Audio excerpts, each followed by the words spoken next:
और मेरे को आइडिया कहाँ से आया ये सेशन करने का, मेरे एक फ्रेंड है, मेरी वैसे उनसे बातचीत हो रही, उन्होंने मेरे से पूछा कि यार मेरे पास में कुछ फंड पड़ा हुआ है, मुझे क्या करना चाहिए, उसको कहाँ इन्वेस्ट करना चाहिए, कुछ आइडियाज़ हैं आपके पास? नहीं, उन्होंने मुझसे पूछा, आप क्यों बीच में टांग अड़ा रहे हैं, सीधा ही म्यूचुअल फंड। उन्होंने मेरे से पूछा, तो मैंने ये नहीं कहा जो इन्होंने कहा, मैंने सबसे पहले उनसे ये पूछा, मैंने कहा आपने क्या किया हुआ उस पैसे और कितना पैसा आपने जोड़ा हुआ है। उन्होंने बताया मेरे अकाउंट में अराउंड 4-5 लाख रुपए पड़ा हुआ है। मैंने कहा अकाउंट में मतलब, कहते savings account, and it's a huge blunder.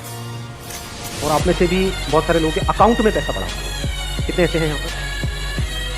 Saving account में इंटरेस्ट कितना है पता है? 3%, 3.5%। इन्फ्लेशन कितनी है? इन्फ्लेशन पता है ना हम सबको क्या है?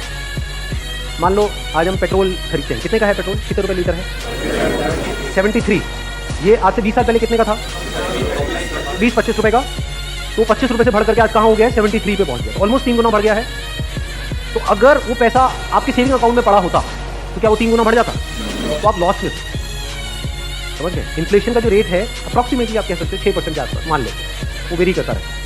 बट अगर 6% इन्फ्लेशन है और 3% आप अर्न कर रहे हो उस पैसे पे, तो आप कमा नहीं रहे हो, आप गंवा रहे हो, क्योंकि उस पैसे की वैल्यू कम होती चली जा रही है और आप खुश हो रहे हो कि मैं पैसा जोड़ रहा हूँ। आप जोड़ नहीं रहे हो, आप बेवकूफ़ी कर रहे हो। इस तरह की कुछ चीज़ें हैं जो हमको सीखनी बहुत ज़रूरी है। और जैसे मैंने उनको ये बात बोली, it was a surprise for him. मैंने कहा ये पैसा सेविंग्स में क्यों पड़ा है, इसकी एफडी क्यों नहीं कराई? क्योंकि एफडी में एटलीस्ट 7% इंटरेस्ट है। कहता मैंने कभी सोचा ही नहीं ऐसे, मेरे को किसी ने बताया ही नहीं इसके बारे में, कभी सिखाया ही नहीं।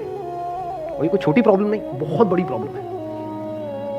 मैंने कुछ कैलकुलेशंस करी, फिर उनको मैंने बताया, मैंने कहा अगर सिर्फ इतना सा स्टेप हमने उठा लिया ना, इतना सा जो कुछ भी नहीं है, कुछ घंटे का है, क्योंकि सेविंग में पड़ा है उसकी एफडी करा दी, एफडी भी अलग अलग ड्यूरेशन की करा दी।